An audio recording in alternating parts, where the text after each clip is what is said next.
Geologic time, Chapter 8. I'm going to talk a little bit about thinking about time, the history of relative time, geologic time, numerical time, geologic time.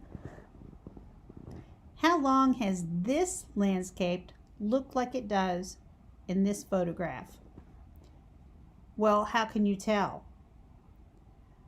Will people see this if they hike here in 80 years?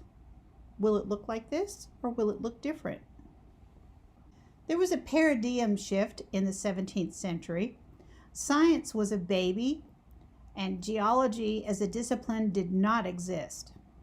Today, hypothesis testing method supports a geologic or a scientific age for the earth as opposed to a biblical age. Structures such as the oldest Egyptian pyramids and the Great Wall of China fall within a historical timeline that humans can relate to, while geological events may seem to have happened before time existed. The Grand Canyon. The rock layers record thousands of millions of years of geologic history. And how do we know this? Relative time.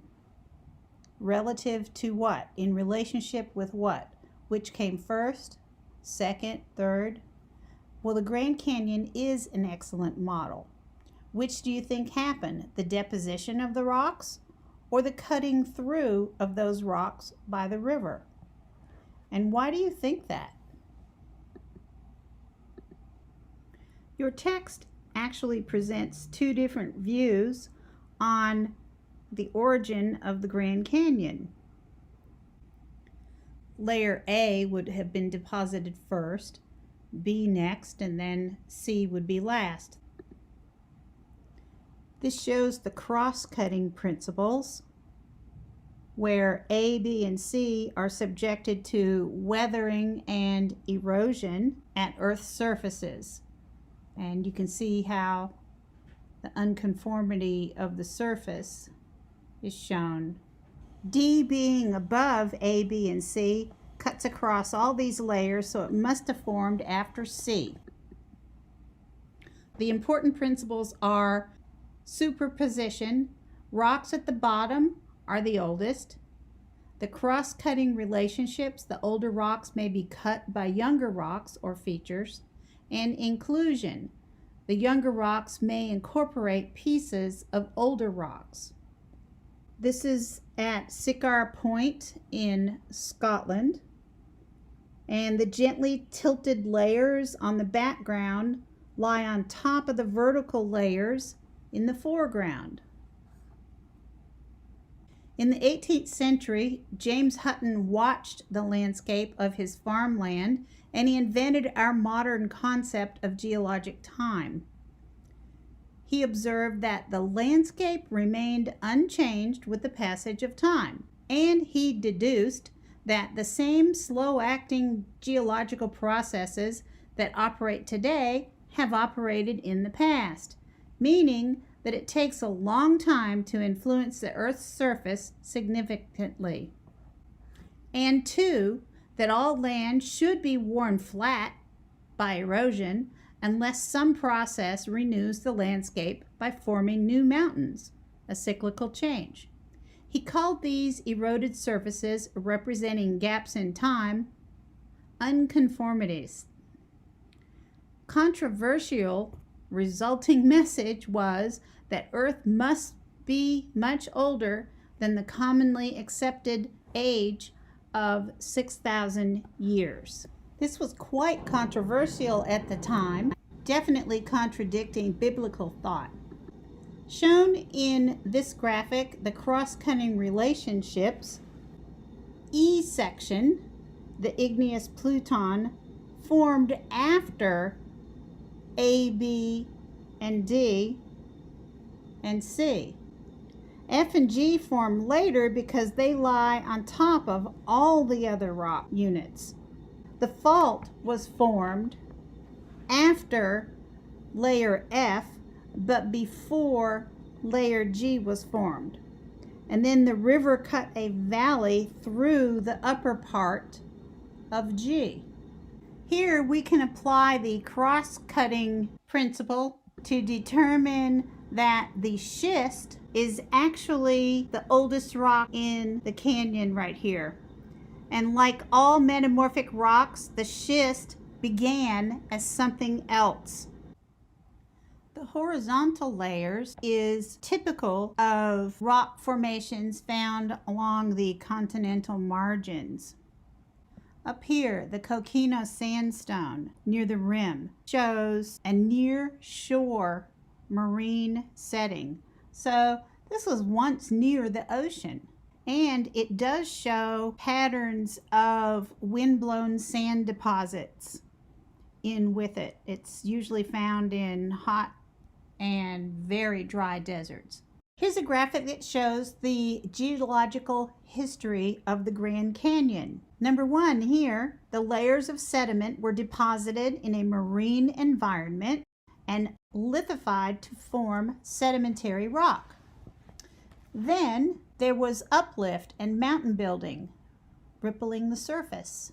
The buried sediment rocks were converted to metamorphic rocks, and magma was added to the crust, and erosion began. Then the continual erosion went on, and it removed overlying rocks to expose the granite and the schist. The renewed deposition, the igneous and metamorphic rocks of the inner core were then submerged, and a series of overlying sedimentary rocks, the Grand Canyon supergroup, was deposited. There was more uplift and more erosion. It was a second episode of uplift. It tilted the older rocks, and erosion created an unconformity surface. The renewed deposition. The sea level rose to over the older rocks, and younger sedimentary rocks were then deposited. Several cycles of erosion and deposition occurred over millions of years. There was more uplift and erosion cutting the canyon. A few million years ago, the rocks were uplifted and the Colorado River cut the canyon. Volcanism also occurred.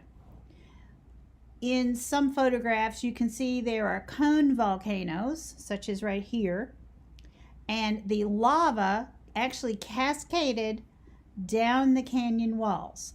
So they know that this was the last thing that occurred as far as the layers go that are contained in the Grand Canyon. There are igneous and metamorphic rocks down here below these sedimentary rocks.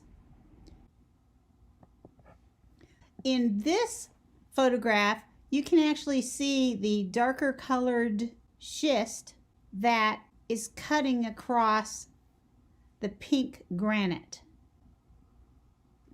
Fossils found in many rock layers, the long-lived species, are difficult to match to layers in other regions. There are index fossils, which are species that existed for a very short period of time. They're found over large geographic areas. Those are the best for precise correlations. Fossils of the Grand Canyon support the geologic interpretations. This particular fossil is called a stromatolite. These are trilobites, brachiopods. This one is called crinoid. Here's coral, the cephalopod. This is a plant, looks like a fern. And these are tracks. Although they don't preserve the body of an organism, tracks are very important trace fossils that tell us something about the organisms that were left behind. Which rock unit in the Grand Canyon is most likely to have formed in a depositional environment like the one pictured? Coral. Geologic time. Eons and eras. This is present day at the top. This is when fossils became common in rocks during this time. There are older fossils of multicelled organisms right in here in the Proterozoic time. Oxygen began to accumulate in the atmosphere right about here. And down here in the Archean period, this is where the oldest known rocks are located and the time period during which they were formed. This is the formation of the Earth down here. Look at this graph. Do you see any patterns? Do they make any sense? There are 5 mass extinctions that occurred. It's the triangles right here. Thousands of genera. There were more during this particular period of time. Look how these go down sharply. This would show mass extinctions. Events in which large numbers of species die. Entire species. Fossils found in rocks deposited before a mass extinction event are substantially different from those found in rocks from after the event. Major mass extinctions throughout geologic history. The Cretaceous Tertiary, represented with a KT. This extinction, there were no dinosaurs left, maybe birds. Mammals were able to expand and become the dominant group. Why? The cause is believed to be large comet asteroid impact event. In all, about 75% of all species were totally destroyed. The Permian-Triassic extinction killed off about 96% of all marine life and 70% of land species. This is often called the Great Dying, and its causes are still being debated. Studying extinction events can shed light on the cause of the extinction and the response of different types of organisms to such events. Why might some species go extinct while others don't? Numerical time. Knowing Earth's volume and properties of rocks can calculate how long it would take for the Earth to cool from molten state to present state. Flaws. They did not yet know about radioactive decay and the resulting contribution of heat, nor was the theory of plate tectonics yet proposed, and calculations were made assuming heat was diffused uniformly across the Earth's surface. Sedimentary rock ages are determined using a combination of relative time and numerical ages.